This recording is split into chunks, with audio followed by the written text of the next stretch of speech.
ఈ రోజైతే full ఎక్సైట్మెంట్‌తో లెగిసా. Salary పడింది అండ్ విశాఖ ఉత్సవ్‌కి వెళ్దాం అని చెప్పి. పెట్టిన టైంలోనే వెళ్ళాలి. కాకపోతే ఆ టైంలో మనకు బడ్జెట్ లేదనమాట.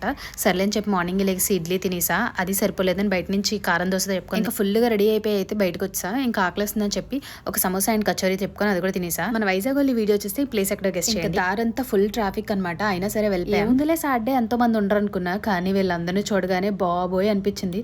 అండ్ జైంట్ వీల్ బయట చూసిన క్యూకి ఇంకా దెబ్బకి వచ్చేసాను. అక్కడ ఫుడ్స్ అయినా తిందామంటే అక్కడ పేమెంట్స్ కూడా పంచట్లేదు. ఇంకా జనం నుంచి ఫాస్ట్ గా బయటకు వచ్చేసి రుషికొండ అయితే వచ్చా. నా ఫ్రెండ్ అయితే వెజ్ మ్యాగీ తీసుకుంది. సో అది నేను టేస్ట్ చేసి నేనైతే ఒక చికెన్ మ్యాగీ అండ్ థమ్స్అప్ అయితే తాగేసా. తర్వాత ఇంకా ఆకలేస్తుందని చెప్పి ఒక ఫ్రైడ్ రైస్ చెప్పుకొని అది కూడా తినేసా. మ్యాగీతో థమ్స్అప్ తాగా అని చెప్పి ఇంకా ఫ్రైడ్ రైస్ తో అయితే లిమ్కా తాగేసా.